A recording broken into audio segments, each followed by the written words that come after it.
Everyone, this is Christina, and I'm back for my week 16 RNY gastric bypass update. So, before I jump into what's been going on, let's go over my stats quickly. On November 9th, 2016, I had gastric bypass at Northwestern Memorial Hospital under Dr. Jeffrey Franza in Chicago, Illinois. My highest ever recorded weight was 400 pounds back in May of 2016. When I went in for surgery in November, I was 372.6. So I will go over last Wednesday's weight. So now I'm trying to get back to actually posting on Wednesdays since that's the actual day that I had my surgery. So when I weighed in last week, I was 315 pounds even. And when I weighed in this morning before I went to work, I was 309, which means that over the last 7 days, I lost 6 pounds, which is fucking awesome.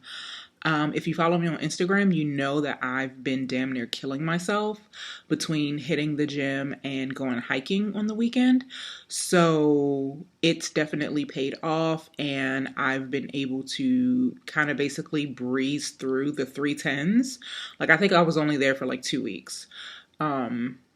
And now I'm literally only 10 pounds away from being out of 300 altogether. So that's really, really, really, really, really exciting. Yeah, so that's been kind of crazy. So I think the week before last, so when I weighed in last week at 315, I was then down from 320. So, the week before last, I lost 5 pounds, and then this past week, I lost 6 pounds. So I've really, really, really been trying to step it up in the gym, because when I moved at the beginning of February, those first 2 weeks of February, I wasn't really being active. I wasn't really hitting the gym as much as I, normally do. So I was like, you know what? I was losing 2 pounds here and there. And I was like, you know what? This just doesn't work for me. I need to make sure that I'm hitting the gym 4 to 5 times a week. There's absolutely no excuse. After I film and upload this, I'm going to the gym tonight because I didn't go Monday night and I didn't go Tuesday. So I absolutely have to go tonight, and I have to go Thursday because I'm traveling back to DC on Friday, and then Saturday morning I'll get up and I'll hit the gym. But yeah, I'm really, really, really trying to get back into that habit, because it's so easy for me specifically to just be like, you know what, I'm tired, or I have plans, so I'm not, gonna go to the gym. And, that's fine every once in a while, but I don't want to make it a habit. This is something that's, obviously very important to me, and I do have goals, and I do want to make sure that I hit those goals. So I'm doing everything that I can in my power to see that I follow through on everything. So, outside of that, the hiking that I've been doing has been really, really interesting. So there's a trail, it's still in Philly. It's just up north, called the Wissahickon Valley Park. And they have these 2 trails. One is called the Lincoln Drive Trail, and then there's another one that kind of merges / overlaps, called Forbidden Drive. And so this past weekend and the weekend before, it had always been on my list of things I wanted to do, but ever since, global warming is making the weather pretty amazing lately, I was like, you know what, it's a beautiful day outside, let me go see and try out this trail, see if it's something that I like. So the first time I was out there, I think I did about 2.5 miles, because I didn't really know where I was walking, or how deep the trail went. So I just kind of picked a arbitrary ending point, and then when I got there, I just turned around and came back. And that was fun, and I really liked it. It was, it's so beautiful out there. I'm not really a nature type of person, but I could definitely say that it was pretty beautiful out there with all the trees, and they have little waterfalls and little pathways and things like that. So that was pretty cool. And then, so when I went back this past weekend on Saturday, I was like, okay, well, I want to go a little further. And what I ultimately ended up doing was starting on one trail and not realizing that I crossed over into the other trail. So I had been walking for a long time, like a while. And so I saw this kind of like building and I was like, oh, well, that must be, kind of where the trail ends because I saw cars. So I'm like, okay, that must be the parking lot. That's, like the other end of the trail where, some people start and some people end. So I get there and I'm like, I'm looking around. No, that was the middle marker of the trail. Like I had been walking for 3 miles and I thought it was the end, but no, that was only the middle point. And I looked at the map and you see that like you are here. And I was like, I saw it like kept going. I was like, oh no, no, no, no. No, we're not doing this. So I just turned around and walked back and I was fine. And then I got to like mile 5, like that last mile was like my legs started hurting, my foot started hurting, my battery on my phone, cause, I have wireless headphones. So I was listening to Spotify. My battery was dying on my phone. I was like, listen, I got to get the fuck out of here before my battery dies because I'm in the middle of the woods and I still have to call Uber to get home. So yeah. And then on top of that, I actually ran into my boss on the trail when I was walking back. So that was random. But yeah, it's like, I enjoy doing it. It's so fun, but I definitely know kind of like where to go or how far to go because I wasn't like dead at the end of it, but I was pretty close to dead at the end of it. I was like, that's 6 miles. Whew. Shit. I burnt literally 2,300 calories doing that walk. I was out there for almost 3 hours. And so, the biggest thing for me is because I don't know if I mentioned on here, but I signed up for a 5K in June. And so that's why I've really been like pushing myself as in regards to going to the gym consistently and making sure that I'm hitting my steps and I'm continuing to kind of like push the limits of my endurance because when June comes, and even though this is like a very low pressure, kind of like, the fun glow in the dark type of 5K, I still want to give it a solid, go. So I've been like on Sunday, I started C2 5K again. Woo, running and me are just not meant to be, it seems like, but I did do it and, it was okay. Originally my plan was to start running once I got out of 300, the 300 range. But I was like, you know what, I'll give it a go today. It's a nice day. I did like half of it, half of week 1, day 1. And I was like, bitch, this is so much effort.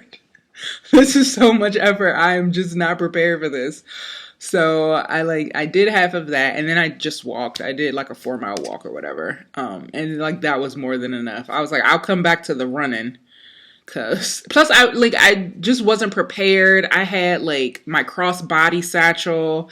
I had this big Powerade bottle and I'm looking at everyone else and they're running in, they're wearing a fucking fanny pack because they're smart. And I just had all this shit. So I'm like running, trying to hold my crossbody bag from like slinging around. I'm like carrying all this stuff. I just set myself up for failure. So when I try it again, I'll definitely, not bring as much stuff. That's the main thing. But yeah, outside of that, things have been going pretty good. I think that it's really interesting. I was talking to a friend and because I told you previously, like a lot of my friends now follow my Instagram for this, which is pretty cool. And, they're like, oh, well, you seem to have been, be recovering like incredibly well. Like you don't seem to, be having any complications or anything like that.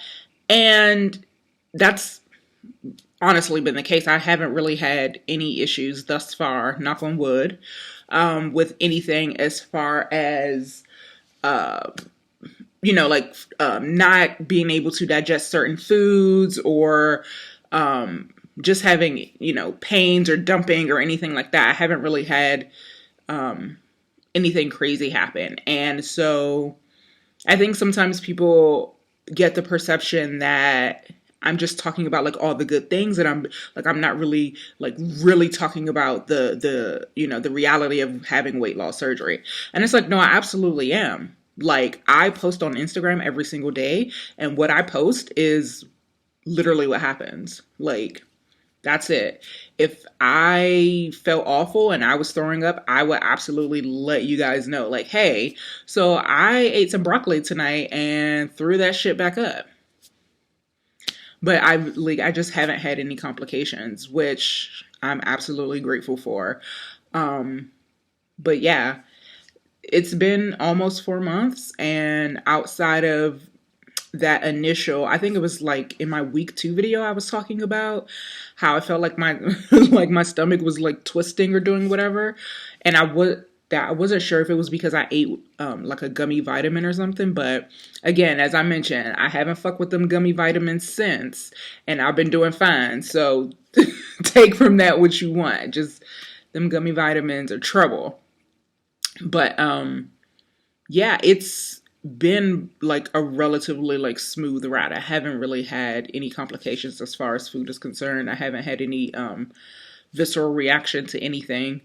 And I'm like getting back into the groove. I'm like cooking my food, my meals on Sunday. Like this past weekend, I made a lot of shit, and I live alone. So I'm like, who's gonna eat all this food? Number one. But excuse me, I made the sugar-free barbecue sauce.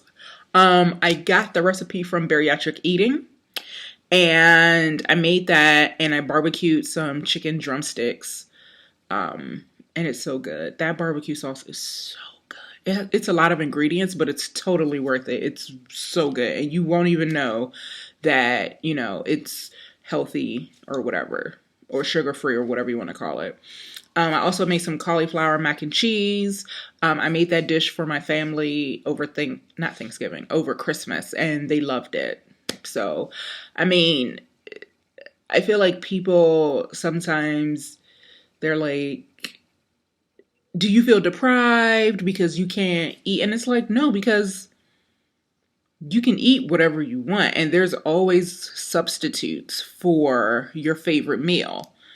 You know what I'm saying? Like, you can find a substitute for pizza. You can find a substitute for a taco. You can find a substitute for whatever. Like, I still eat all of the same types of food that I was eating previously. I just eat better versions of it because I'm, obviously the big part of this is being very conscious of the food and the calories and, the carbs and everything that you're putting in your body. And to be 100% honest, I track my food about 70% of the time. I don't think I tracked anything this week. I just, I can't. Because it's, A, I sometimes forget. And B, it's when I don't feel like putting in the recipes. Every time I fix something, going through and manually adding all the ingredients and then putting the servings in. And then, I gotta weigh it. I can eyeball it. You know what I'm saying? At this point, how much you can eat. I don't really think I have that issue. When I'm making my own food of, the eyes bigger than your stomach, where you think that, you can consume much more than you can. I'm very realistic about it. I'm like a spoonful, maybe 2 of this cauli mac and cheese, and that's it. Half a handful of spinach, 1 drumstick, and 1 deviled egg. And it'll take me all day to eat that. I'll eat half when it's lunchtime, and I may eat, be nibbling on it for the next couple hours until it's gone. So I'm just very realistic about it. And if I can, eat the whole thing, then that's great. If I can't, then that's awesome too. I don't know. I feel like I'm I have that mindset right now where it's food isn't, and honestly, it never has been. It's not something that I turn to replace anything else. Like, literally, I eat it because I need to eat. Like, that's it. Um, and I think that it's, I don't know, it's really interesting.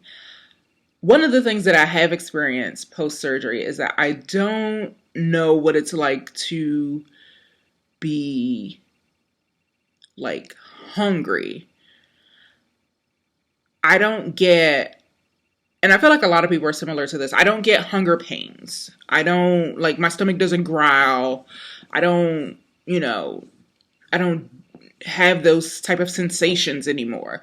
So, as I mentioned before, I have a million bajillion reminders on my phone that are like, hey, it's 3 o'clock. It's time to eat your snack. Hey, it's noon. It's time to eat lunch. Because otherwise, I feel like it just would be a bad situation. Like, I just wouldn't be eating because I just don't get those sensations anymore, which I think is really odd. Um, but yeah, I don't know. This lifestyle adjustment, I think, has been easy for me. And I think it all goes back to something that I posted about early last year on Instagram, where after the first meeting that I had with my nutritionist, she really, really, really, really drove home the point that, you know, as much as people complain about having to go through like this 6 month process or what have you to have this surgery, it's really, really like necessary for a lot of people to take those 6 months and change your eating habits. Like, it's not realistic to be able to go from eating whatever you want to now having to kind of like do a complete 180 and follow this strict regimented diet. You can't do that overnight. Like, you can't go cold turkey and expect to succeed. Like, some people can for sure, but it's just not realistic for the majority of people. So with me, I didn't really care. Like, she gave me a list and I literally went home, and the next day I threw out every single thing in my pantry and my refrigerator. Everything. I think I kept eggs. Everything else had to go. And I just took the grocery list, went to the store, and just rebought everything that I needed for my kitchen. I'm just like I have no other choice. Like, if I'm going to do this, if I'm committing to doing this, then I really need to commit to doing this. And so over that 6 months, it was, I guess weaning myself off of things, being more conscientious of my sugar intake and my sodium levels and things like that. And of course, the last thing that I absolutely gave up that I didn't give up until October when I started my pre-op diet was bread. But everything else, I was like, fine. It's just food. It's not that big of a deal.